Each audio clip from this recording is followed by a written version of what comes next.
Hey y'all, October 16, now it's Saturday. We've gone ahead and taken John at SRS's masterpiece and started carving it up. That's a big volume pipe. Look how big that's a big pipe, man.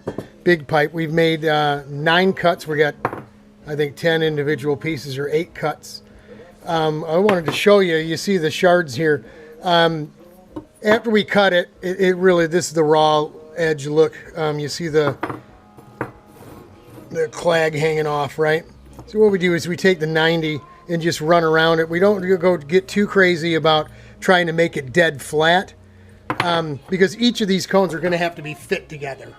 We're rotating them, so they're not going to, the flatness isn't going to be the same everywhere. These cones actually, as you cut them off, you see that they weren't flat to begin with.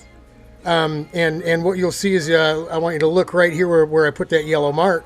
You see how it's actually got a little radius to it here.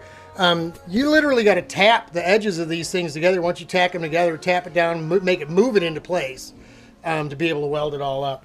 So they you know, if these are machine cut and machine welded or something, I highly doubt it.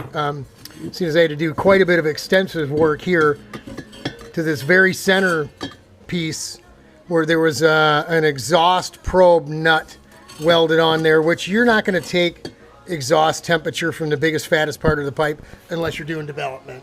So it was obviously a development pipe. I don't even know if this was the final development pipe, but it doesn't much matter at this point to us. It was really badly concave or whatever you call it, right? And I had to hammer that out. What I did is I literally put it right down the front of the vise here. You see, and bing, bing, bing, bing, bing, bing, bing.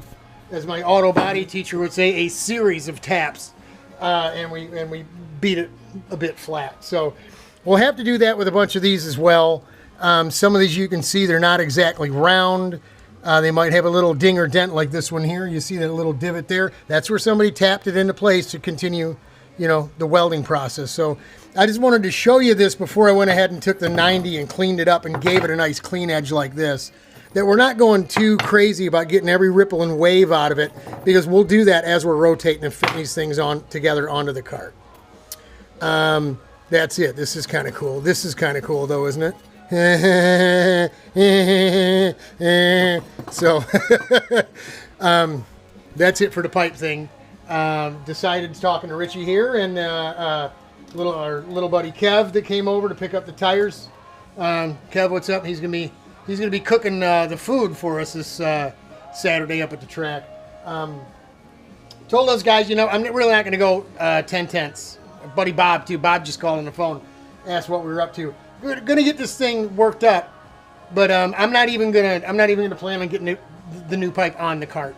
Next Saturday is really gonna be 1, get the motor broke in, and 2, make sure that this watercraft needle carburetor works correctly, functions correctly.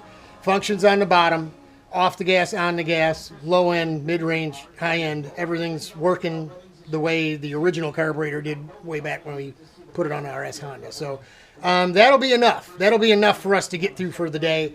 We have the skinny wheels and stuff that we'll give those a feel as we're running around, but that's enough. We can get the pipe fit after we get back from Grattan.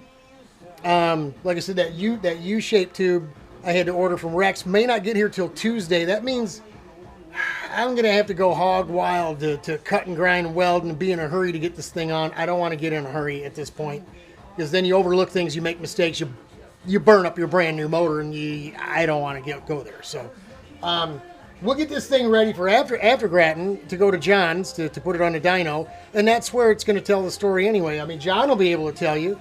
He's posted videos of him and Joe and multiple people in their carts doing dyno pulls, right?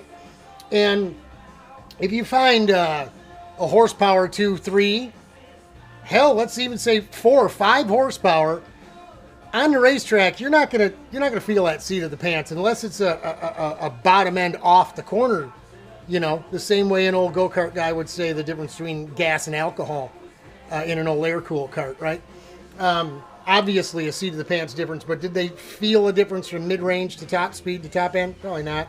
So whatever this pipe is going to do or not do for us, we're not going to be able to feel it seat of the pants anyway. So that's why I'm not going to go hog wild to get this thing on the car.